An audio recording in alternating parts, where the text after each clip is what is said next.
Fuck! Ja, mand! Hallo, for helvede! Tænk på din datter! Har du fat i den? Ja.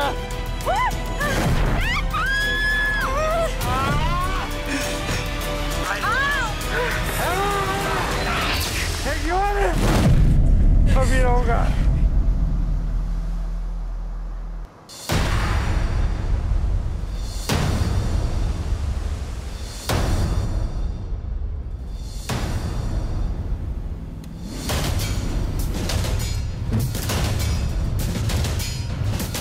Ni par er netop nu ankommet til den her smukke, men barske ø.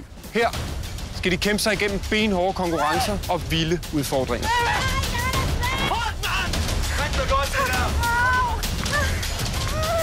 Men det er ikke helt almindelige par.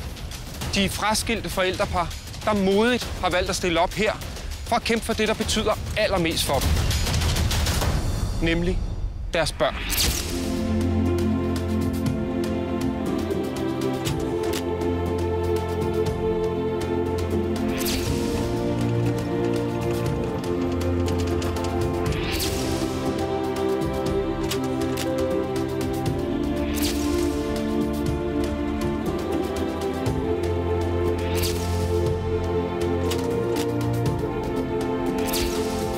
For at lykkes, skal de kunne samarbejde, kommunikere og ikke mindst stole på hinanden. Det vindende par, de kan rejse hjem til deres børn med præmie på 1 million kroner. Så man må i den grad sige, at der er noget på spil. Kig på mig. Hvorfor er vi hernede? For Malous skyld. Malou vil være så stolt af dig. Altså, en for Marcelo, en for Pedro, en for Nelly. Kom så! Da vi gik fra hinanden for omkring 3 år siden, der var det ret dramatisk brud. Så vi i dag skal sidde her sammen for at kæmpe for vores datters skyld, det synes jeg er fantastisk og imponerende. Jeg er super glad for, at vi kan gøre det her sammen.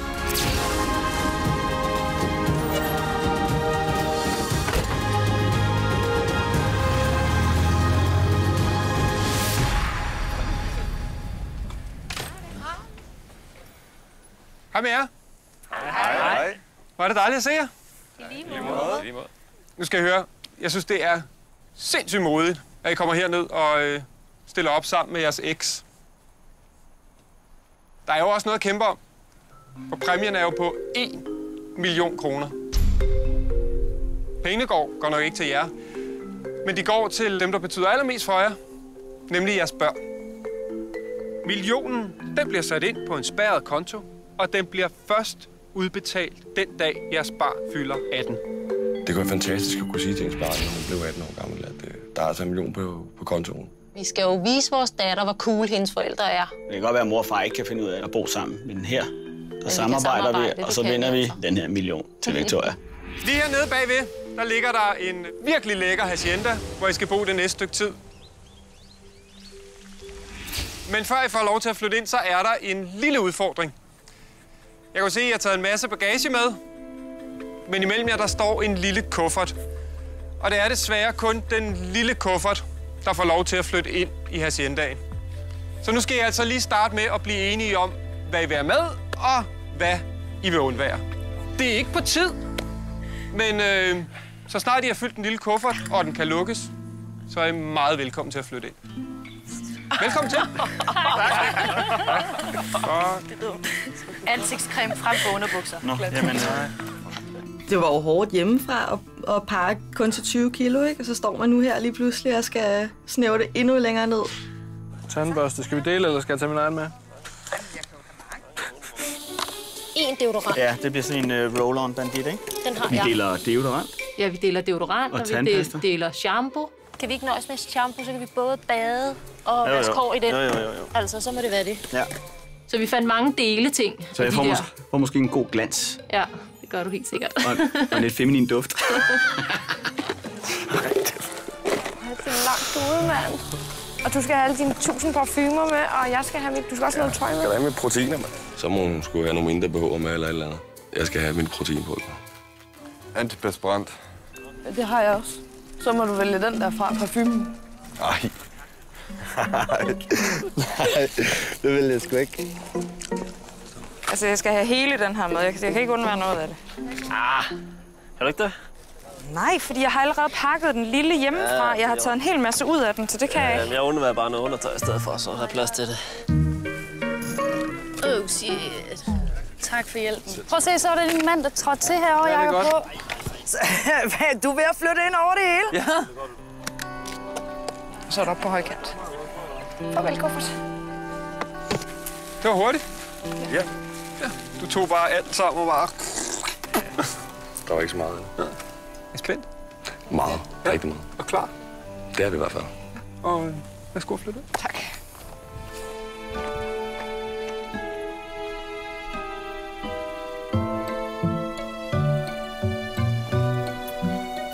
Nej, så er der pool. Det skal da fedt. Det er noget andet end en lille treværelses lejlighed. Her skal vi bo. Det er fantastisk. Derhjemme, der er man jo ikke sammen på den måde, og så bliver man kastet ind i det her, hvor man skal være sammen 24 timer i døgnet. Det er en udfordring i sig selv. Men så tænker jeg, at jeg gør det for min datters skyld. Det er vi gode til, det her. Det er lige før, jeg kan have 2 på. Nej, nu skal den lukkes, Maria. Vi skal lige se, om den skal lukkes. Jeg startede ud med at sige, at jeg synes, vi skulle prøve at være lidt hurtige, selvom det ikke var på tid. Du skyndte dig, ikke? Jo, jeg skyndte mig. Ja. Og skyndte lidt på dig. Ja. Du stressede mig også så meget, at jeg glemte min pincet. Ej, det er jeg ked af. Ja. Det var fint. Ja, og en udendørs bar. Ej, og din kaffemaskine. Min kaffemaskine. Fedt. Yeah. Det er ret vigtigt, når man kommer ind, at der er kaffe til Maria. Det er da lige så meget dig. Nej, ikke helt lige så meget, men jeg har hoppet lidt med på vognen jo. Men jeg drikker ikke nær så meget For 10 år siden eller sådan noget. Nej, jeg drikker ikke lige så meget kaffe, som du gør. Skal jeg bare sidde der og drikke Nej, du skal sidde derovre og drikke kaffe om morgenen. Nej, det er om aftenen. Nå, okay. Hvor er det vildt, det her. Jeg tror, det er totalt romantic, det der. Ja, det er skide romantisk at være her med sin eks.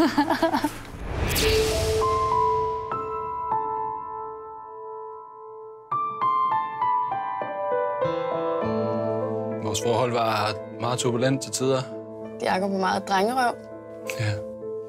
Men han er super ustruktureret med alting, altså. Jeg er altså blevet bedre med årene, efter vi ikke har været sammen længere. Det er jeg blevet nødt til nu, når jeg har børnene selv. Det er rigtigt. Det er sket flere gange, hvor hun har smidt mig ud på røv og albuer, og så måtte jeg jo kæmpe mig tilbage. Det var lidt sådan en ond cirkel, hvor jeg så kom tilbage og var familiefar i nogle måneder, og så blev jeg smidt ud igen. Altså, når vi er sammen, er det jo tit, vi sådan lige går og snærer lidt af hinanden, men vi er meget bevidste om det. Og vi ved også godt, at det er vi da. Hvad mener du med det? Det tror jeg faktisk ikke, jeg er. Nå. Nej, det tror jeg faktisk egentlig, når du siger det heller ikke, du er. Det er også derfor, du ikke selv kan høre, når du taler grimt til mig. Jeg håber, vi kommer hjem med 1 million til vores børn. Jeg ved, vi kommer hjem med 1 million til vores børn. Men jeg håber også, at vi bliver bedre til at kommunikere. Er vi ved at være der? For nu skal jeg altså til at klemme til. Nu skal du tige stille. Lad nu være at lukke den. Fordi du stresser mig, når du gør det der. Må jeg tage en kjole med? Ja, det vil vi. Er du ikke sød at tage en kjole med? Eller 2. Så har jeg seriøst alt mit tøj med. Er du sikker? Skal du ikke lige have noget mere? Er der plads til mere? Der er masser af plads. Det er da fantastisk. Strømper. Nej, jeg har ikke fået pakket mit undertøj nu. Shit. Jakob. Hej, Jesper. Har I fundet jer en plads, eller hvad? Lækkert. Ja, vi har valgt at ligge derinde. Nå, ej, men det kan da også være, det er hyggeligt, eller? Ja, skal vi ikke gøre det? Super lækkert Jeg ved herinde. det ikke rigtigt. Skal jeg lige hente vores kuffert? Jeg ved det ikke. Jeg henter lige kufferten. Ej, men det er altså lidt mere hyggeligt derinde. Jeg synes, det er lidt klemt her, er det ikke det? Det er bare så meget mere hyggeligt derinde. Nej, det er det altså ikke. Okay, så siger vi næste gang, der er noget, der skal bestemmes. Så er det min tur. Så får du lov at bestemme det. Det er i orden.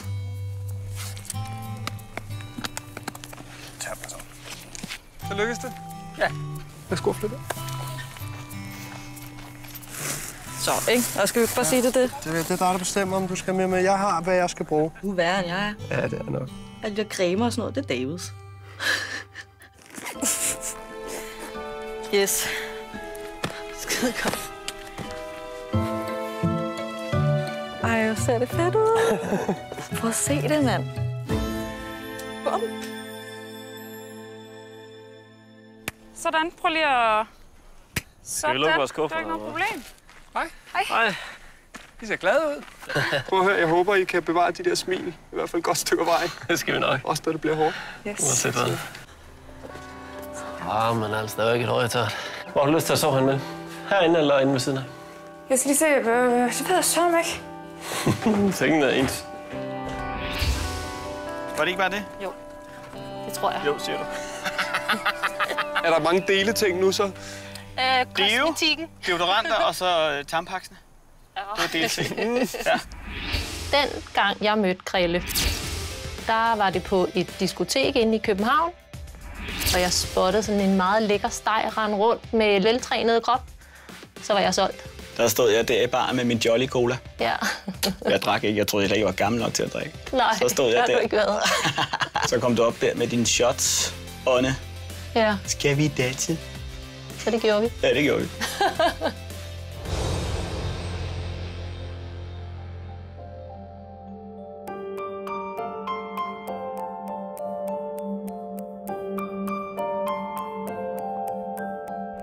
Krille var jo lidt sådan...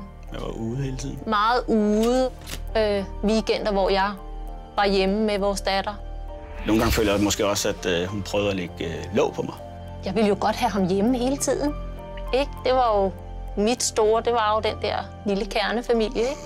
Så ville jeg jo ikke have, at han render rundt ude og med drengene. Det, der var hårdt ved vores brud, var nok den der idé om, at vi var den her kernefamilie, der skulle være sammen for altid. Årsagen til brudet, det var utroskab.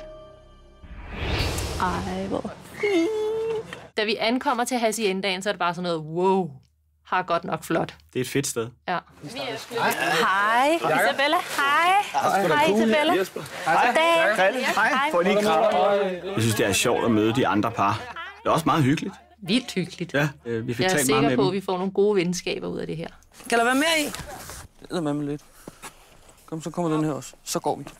Nej. Nu kæft, jeg vil gerne have dem med, tak. Det er simpelthen åndssvagt. Det bliver hårdt. Fedt. Er I klar? Glæder vi os til. Klar til at kæmpe? Ja, helt vildt. Fedt. Velkommen til. Tak. Og der er... Sikke en masse mennesker. Ja.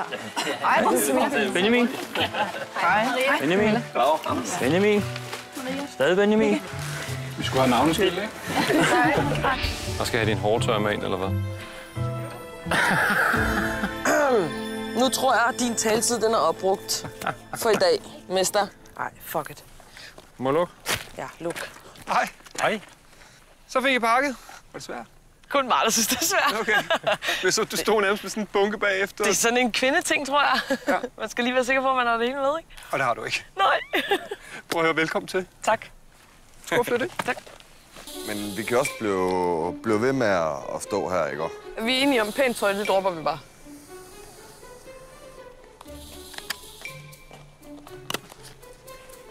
Så kunne vi også blive færdige. Endelig, ja. Endelig, ikke? Det er da irriterende at være sidst. Ja. Den næste gang vi mødes, så er der konkurrence. Så giver vi den fuld gas. Så bliver vi ikke sidst. Det håber jeg, for det er rigtig dumt at blive sidst. Ja, ikke? Jo. Det tænker vi også, der. Så lidt mere fart på for nu af. Ja, ikke? Det er godt. Velkommen til. Tak for det. Vi er med i den her konkurrence for Emmas skyld. For at lære at kommunikere bedre, og for at vise hende, at mor og far, selvom vi ikke er sammen, så kan vi faktisk godt lave noget sammen, som hun kan være stolt af.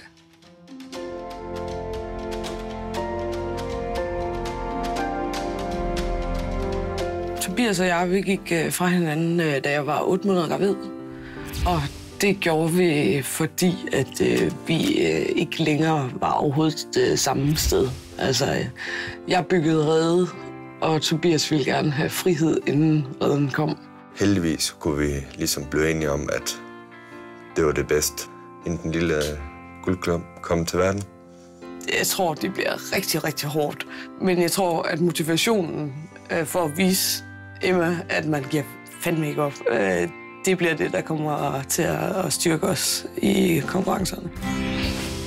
Men hvor skal vi pakke det ud henne? Vil ikke tage et billede der? Ja. Ja. Hvad er det for billeder? Det er Statter, eller? Ja, det er det. Det er Victoria. Det er Victoria. Hvor gammel er hun? 14. Hvad sagde hun til, at I skulle afsted? Det er dyr, eller? Hendes største problem, det var i hvert fald et billede, vi skulle have med. Ja. Nå ja. Nej. Hvad for billede? Det var lige før, vi sagde, så dropper vi det. Hvad med jeres prinsesse? Prinsesser? Eller var det, Nej, det er bare den samme. Den samme prinsesse. Ja, okay. Ja. Det er Ronja på lige knap 4 år. Det er absolut et par, vi godt kunne bonde med og få et godt venskab ud af. De er rigtig flinke. rigtig søde mennesker. Ja. Ja, det bliver super spændende at være her. Helt vildt. Helt vildt.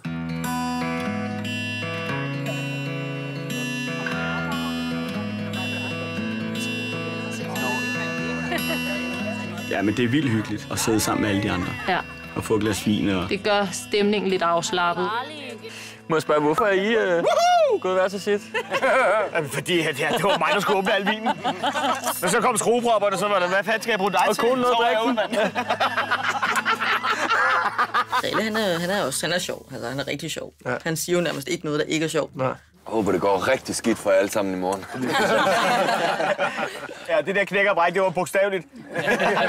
Han er god til at få lysnet op på os alle sammen, men måske i det lange løb er der måske nogen, der kan blive lidt træt af ham, fordi det bliver for meget. Altså, det er jo også meget... Han er meget højlydt. Man kan høre ham hele tiden. Mm. Og det kan godt være, at det bliver for meget på et tidspunkt. Skål og velkommen. Og, ja. Skål for godt at møde jer alle sammen. Ja, knæk og bræk alle sammen.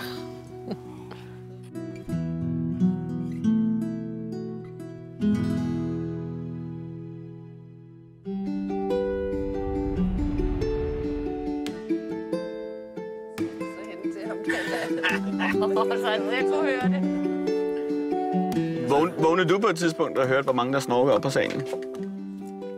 Overhovedet ikke. Jeg vågnede bare, der den første, der skulle på toilet her for morgenen. Men er I klar til i dag?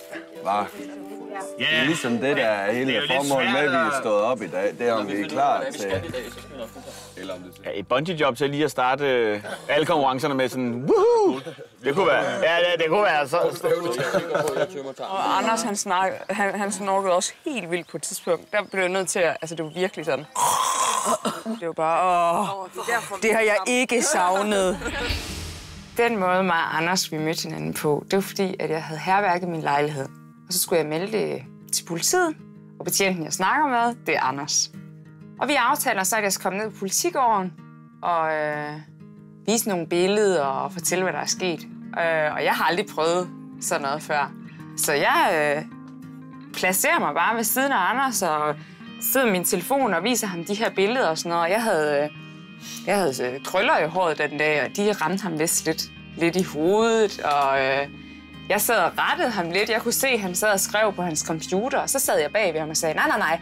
Ej, prøv lige at slette det. Det er ikke det, der skal stå. Det skete sådan og sådan. Og så snakkede vi jo i telefon sammen nogle gange. Og så tror jeg, der gik 4 dage. Så var jeg hjemme med ham. Og så var vi sammen. Yes.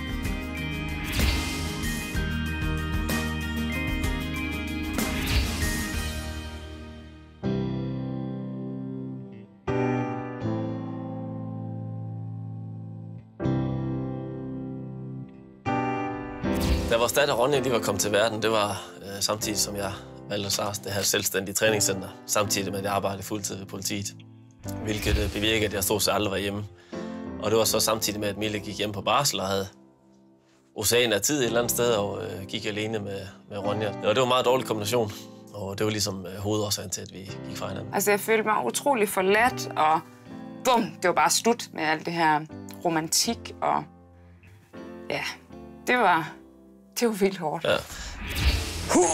Er du klar? Vi skal bare udgive den gas, jo. Ikke også?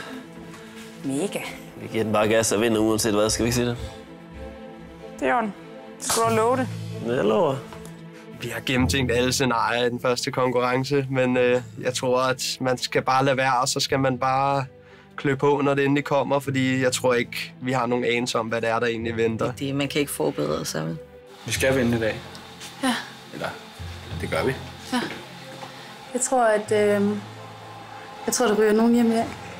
Det ved jeg ikke, man tror, men hvis nu vi vinder, så tror jeg ikke, vi ryger hjem. Jeg tror, der ryger nogen hjem. Men så lad os vinde. Så nu kommer de sidste. Ja! Og er I klar? det lyder godt. Ja! Det er vi også. Så, ikke? Så kører vi. Så kører vi.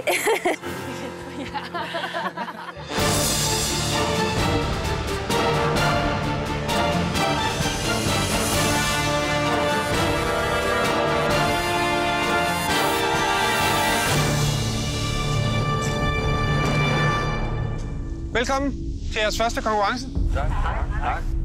Jeg ved, I er spændte, men også klar. Og det er rigtig vigtigt, fordi det er jo nu, at kampen om millionen for alvor går i gang.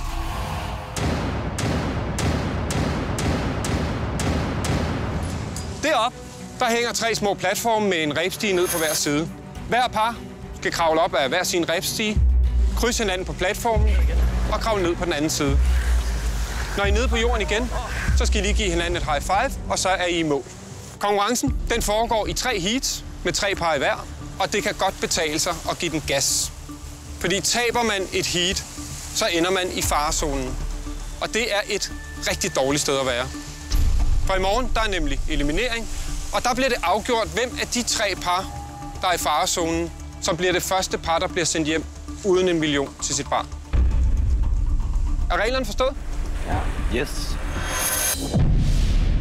Det første heat, der er det Camilla og Søren mod Vicky og Benjamin og Liselotte og Tobias. Er I klar? Ja. Ja. Og husk nu, at I kæmper for 1 million kroner til jeres børn. Jeg har en god følelse, det forstår dig. Det er bare lige op og så ned igen. Den skulle vi nok klare i hvert fald. Første heat, det starter nu!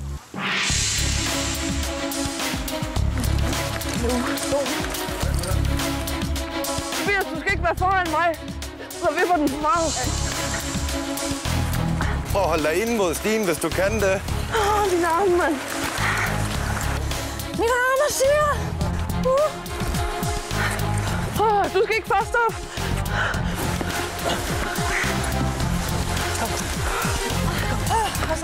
Lad mig komme først op, jeg vejer mindst.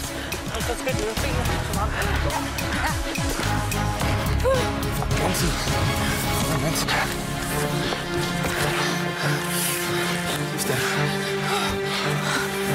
Hold ved.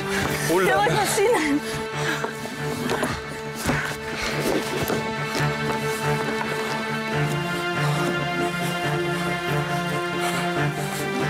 Lige stille, lige stille.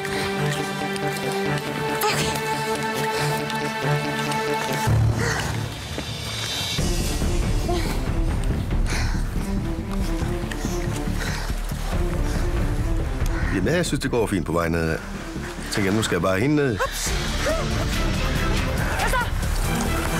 Ja, mand!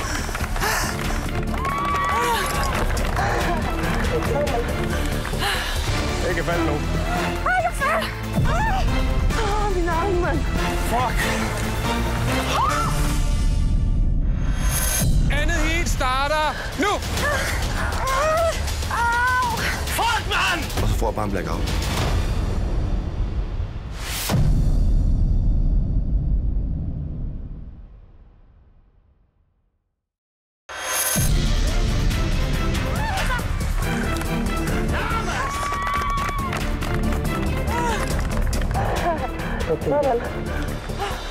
Jeg kan falde nu. Jeg kan falde! Min arme, mand. Fuck! Hvis man er faldet ned, skal man kravle op og røre pladen igen. Camilla og Liselotte, I skal begge to op og røre. Det gør rigtig, rigtig ondt på mig. Og jeg står faktisk lang tid ved stigen og siger til Tobias, at jeg er nødt til at lige skal have lidt tid, inden jeg begynder at kravle op, for det gør ondt, og jeg er færdig. Op igen, nu. Bare på røren. Jeg tror ikke andet, end jeg er et par skridt op. Der går jeg fuldstændig kold, og jeg råber bare til Søren. Jeg kan ikke mere, det gør så ondt. Jamen, jeg kan ikke, Søren! Hold nu bare op, Camilla. Søren, jeg kan ikke. Fuck.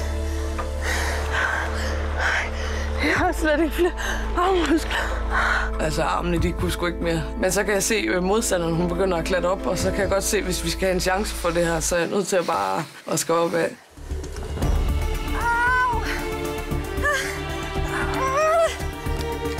Jeg tænker rigtig meget på Emma, da jeg skal op og røre på den platform igen. Så skal det i gang. Det er fandme fedt. Den er rørt, og den er rørt. Så skal I kravle ned. Selvom nedad egentlig skulle være nemt, jeg har bare ikke flere kræfter i min arme og mine fingre. Der er ikke ret langt igen nu. Fandme godt, det der. Hold det godt der. Hold det bare godt ved nu. Kom så. Lige stille ned, altså. Sådan. High five. Jeg troede aldrig, jeg kom derop og ned igen. For jeg kunne vitterligt ikke holde ved de der vejer længere. Så jeg måtte jo gribe fat om dem, og det er jo så skadet på mig nu. Og så riv mig. Det var lidt stille og roligt. Jeg falder. Min ben. At havne i farezonen, det var sgu ikke lige det, der var planen. Og slet ikke nu. Første runde. sindssygt, man. Vi er også meget. I andet heat, der har vi Sofie og David mod Maria og Jakob og Mille og Anders. Så jeg er totalt klar. Jamen, jeg ved bare, det her, det klarer vi bare. Andet heat, det starter nu!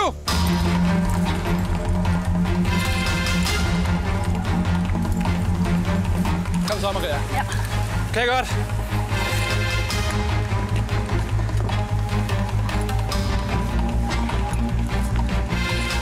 Okay, Anders.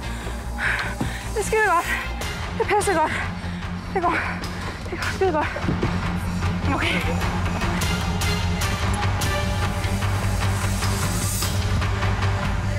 Hey, I skal alle sammen den anden vej rundt!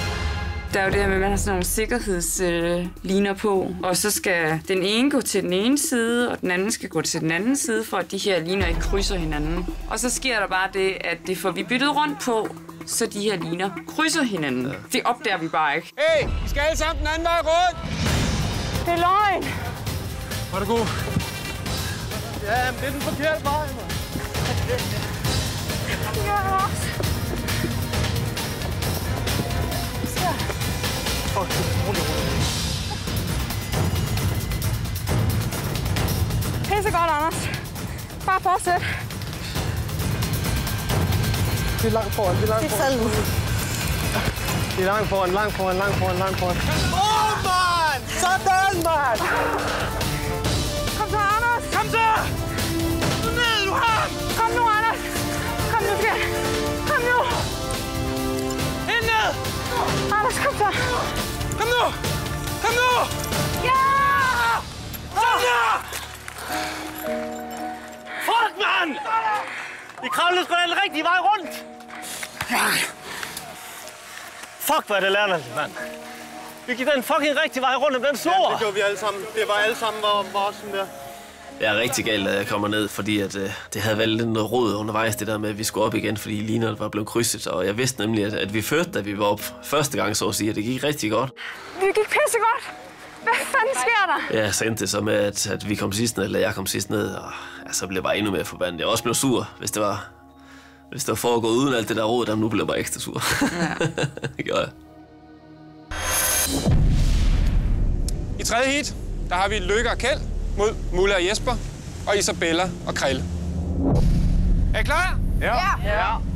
Da jeg ser konkurrencen her, der føler jeg, at jeg har ret gode chancer. Ja, absolut. Vi har ikke noget med højder. Jeg har ikke noget med højder heller. Nej, jeg heller ikke. Og husk nu, at taberen råder i farezonen. Det hele kørte ind i hovedet, Malou. Og det er det, der giver energi. Det er at tænke på den lille skid derhjemme. Jeg er lidt beklemt ved den der konkurrence, netop fordi det er sådan noget med, at man skal gøre noget i højden. Hvis der er noget, jeg altid har hadet, så er det højder. Som min familie altid sagt, stil mig op på en ølkasse, så bliver jeg svimmel. Tredje heat, det starter nu!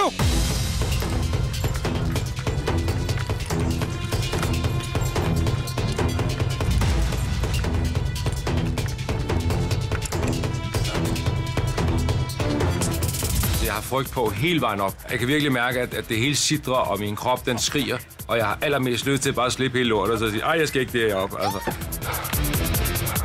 Kom, Mulle.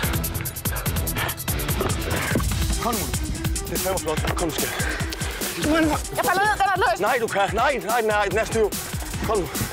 Kom nu, Mulle. Vi er der nu. Vi fører. Kom nu.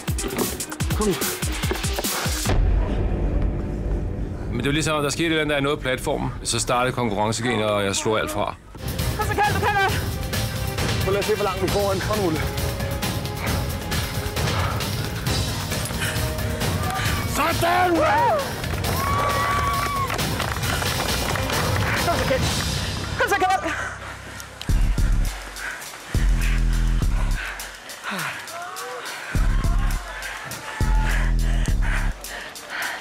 Kom så, Kjeld. Hold fast i riften. Ja, kom så. Kom. Hej, fuck. Hey! Fuck, yeah! Fuck. Undskyld. Jeg gjorde det for min unge. Jeg gjorde det. Jeg var deroppe, og jeg kom ud.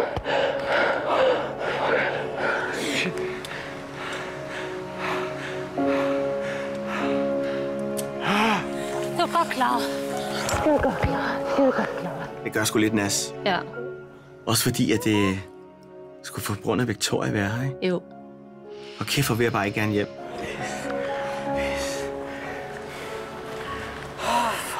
Nej. Det var parernes første konkurrence. Den var hård, men man må sige, at de gav alt, hvad de havde i sig. Der var også nogen, der tabte, og det betyder, at vi nu har fundet de 3 par, der er i farezonen.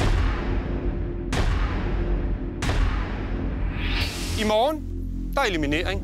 Og her, der skal alle parerne stemme om, hvem af de 3 par i farezonen, der som de første må vinke farvel til drømmen om at komme hjem til deres børn med 1 million kroner.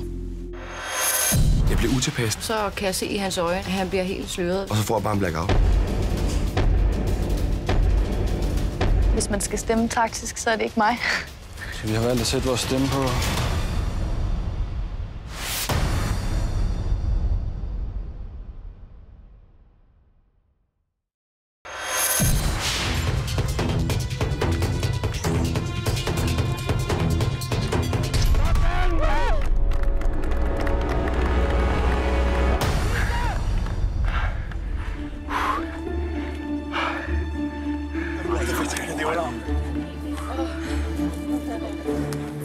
Jeg spiser et æble, og så går jeg ned til de andre. Og så kan jeg mærke, at jeg bliver utilpas.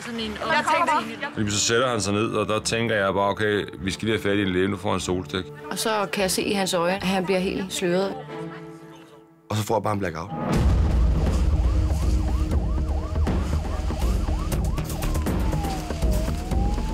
Da Jesper falder om på stranden, jeg synes, det er skræmmende. Bare vender det hvide ud af øjnene, og man ikke kan komme i kontakt med ham. Det synes jeg var barskt.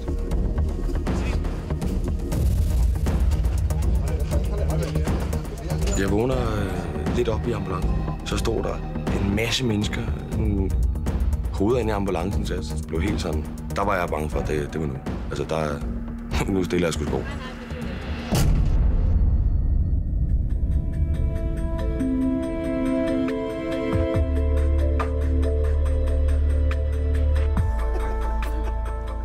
Der er han jo!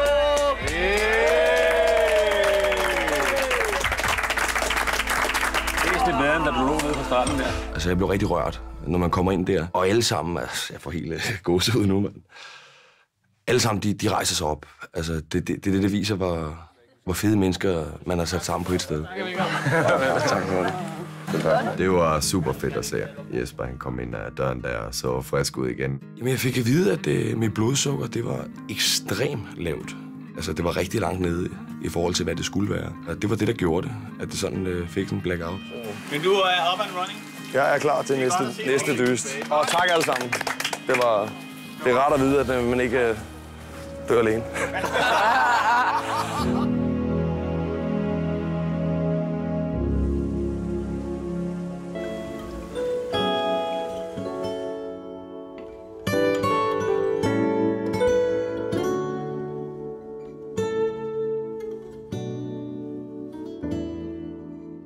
Det er meget hårdere at være i farezonen end forventet, synes jeg. Og så også nok, fordi det er så tidligt i forløbet, så tårerne får lidt frit løb i dag.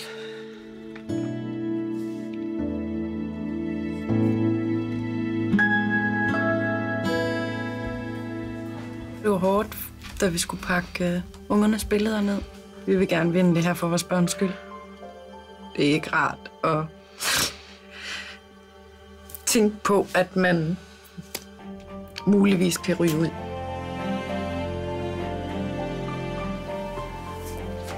Sidst jeg gjorde det med, at jeg rakte tingene, og du foldede det sammen og lagde det ned i kufferten. Var det ikke sådan, det var? Så skal vi The walk of shame. Skal vi også der pakke noget på? Ja, vi pakkede ud sammen, og nu skal vi pakke ned sammen. Ja, det havde jeg ikke lige regnet med. Det er faktisk helt galt for mig. Vi skulle pakke vores kuffert, og det er nok der, at det går op for mig, at det kan være, at vi skal hjem. Altså, jeg tror, at mit hoved er ved at være så fyldt af alle de der... Fordi man går bare og spekulerer på, hvordan folk de... Det var alt for tidligt lige nu. Altså, det er kraftedeme hårdt, det her. Man bliver så følelsesmæssigt presset. Helt vildt. Og det havde jeg heller ikke troet, at man blev. Det er bestemt ikke sjovt at pakke kuffert i dag. Altså, nu er det enten eller. Nu er det tæt på. Meget tæt på. Ja.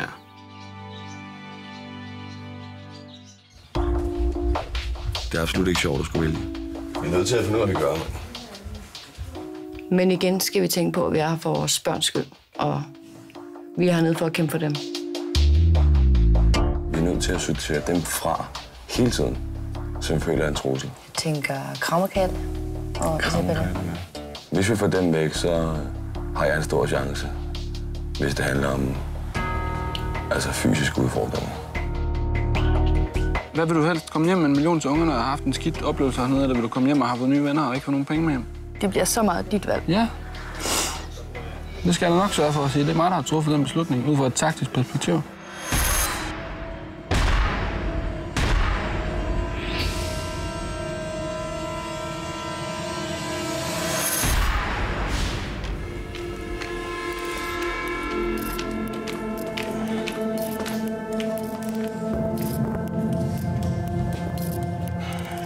Ja. Vi er enige? Ja. Så er dem her. Vi er enige. Det er ikke pisse sjovt at vælge, men... Nej, det er det ikke. Hvad siger du? Jeg synes nu stadigvæk, at jeg holder på, at jeg tror, han gemmer på noget krille. Men Anders er politimand, gammel politimand. We love you. Nej, det ved jeg ikke. Sådan. Jeg synes, det er svært. Jeg synes, det er rigtig, rigtig svært. Det er de eneste 2 mennesker, jeg ikke har haft på alene hånden. Mm-hmm. Så ja. det er min begrundelse. Ja. Ja.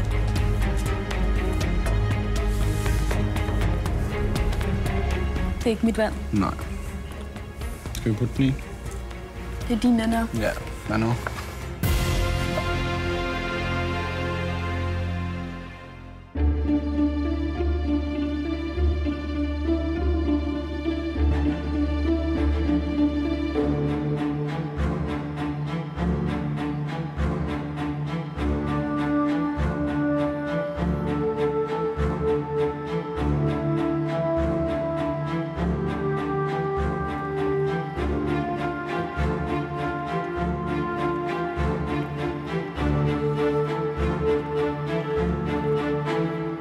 God aften og velkommen til jeres første eliminering.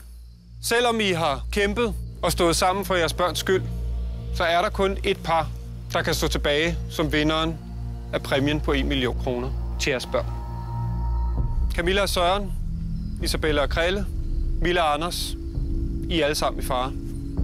Når elimineringen er slut, så skal vi sige farvel til et af jer 3 par. Anders, du hang lidt i bremsen på vej ned ad rebstigen.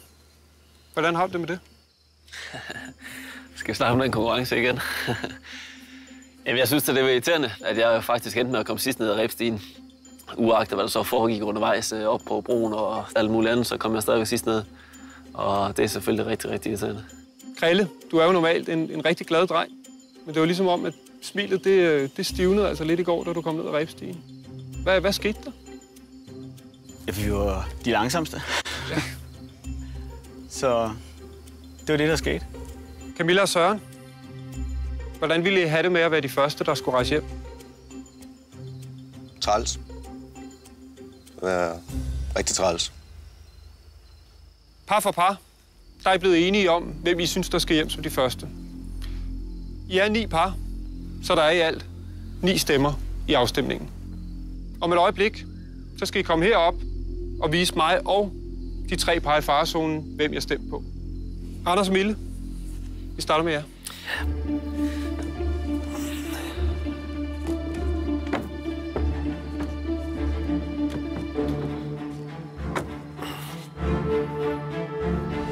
Vi har stemt på Krille og Isabella. Det har været rigtig svært at træffe et valg for os, fordi vi kan skide godt lide alle 4. Vi har ikke rigtig haft nogen kriterier at skulle vælge ud fra overhovedet. Og så blev vi nødt til at kigge lidt på konkurrencen i går. Så var Krille og Isabella så stærkere i konkurrencen, end I var, så blev lige pludselig også lidt taktik i den.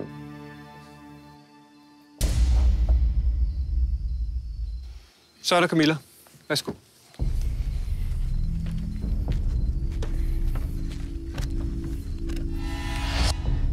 Vi kender ikke hinanden nok til, at det kan være personligt. For jeg har kigget på dig som pige. Du er stærk. Du har intelligens.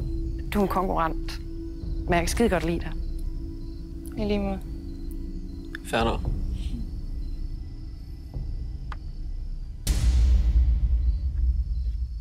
Isabella og Krille, så er det jeres tur.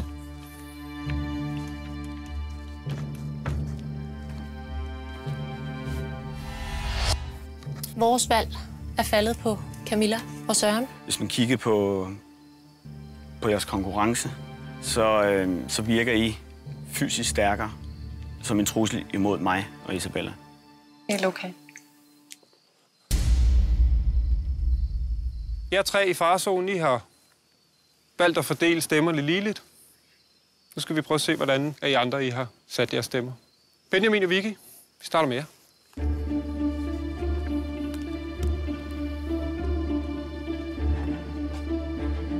I bund og grund så er vores valg faldet på dem, som vi mener er de største konkurrenter til os. Vores stemme den er faldet på jer to, Isabella og Krille.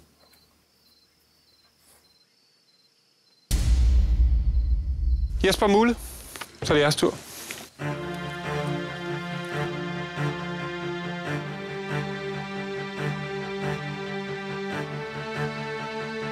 Vi har valgt at tænke taktisk. Det er sådan, man kommer længst, tror vi. Så vi har stemt på Isabella og Krille. David og Sofie. Vi har valgt at stemme på Krille og Isabella. Det er heller ikke på nogen måde personligt overhovedet. Men jeg har ikke haft nogen som helst samtaler på tomandshånd med nogen af jer. Det har jeg haft med de 4 andre. Det er mit kriterie. Alle og Isabella, er I ked af, at I ikke har talt med her med David og Sofie? Ja, måske nu, men vi har ikke haft tid. Men fair nok.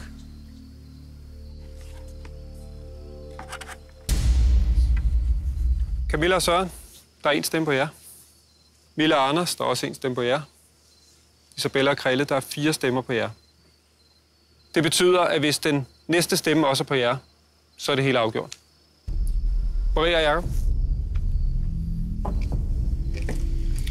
Det har været rigtig svært, men har truffet en beslutning ud fra både sociale aspekter og fra, hvordan vi ser som den største konkurrent. Da Maria og Jacob kommer op, der kan jeg med det samme se, at hun er meget bevæget.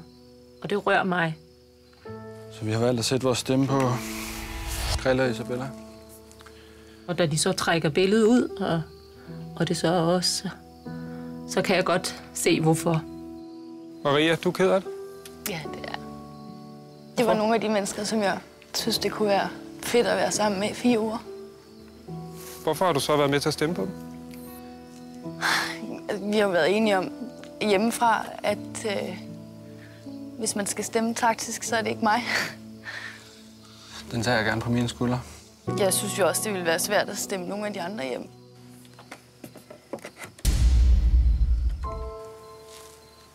Isabella og Krille, I blev de første.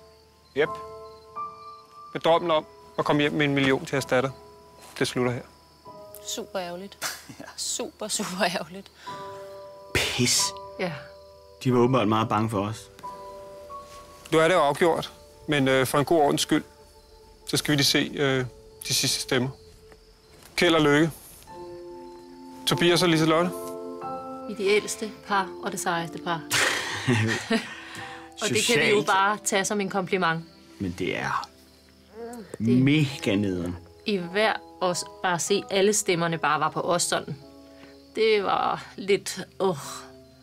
Nogle af der skal have et farligt kram. Der skal Pelles kramme Krille ud.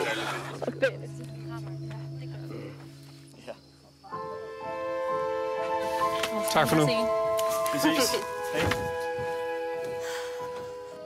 Anders og Mille. Så er der Camilla. I kan ånde lettet op. I er ude af farezonen. Og I er alle sammen stadig med i kampen om millionen til jeres børn. Vi ses.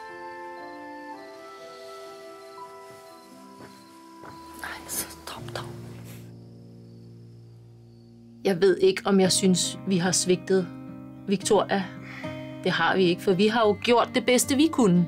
Nej, jeg tror nok, vi er mere Vi er bare lidt skuffet over, at vi ikke lige kunne i hvert fald bare holde det første mål, eller at vi ikke skulle ryge hjem som de første. Men svigt, er der. Vi kommer aldrig til at svigte vores datter. Starter nu! Kom nu, det er for nede det her. Kom nu! Ender er også forkert. Ej, det er løgn, mand. Pas på. Jeg beklager, skat. Var det skat, du kaldte mig der? Ja. Liselotte ser rigtig bange ud. Tænk på din datter! Undskyld.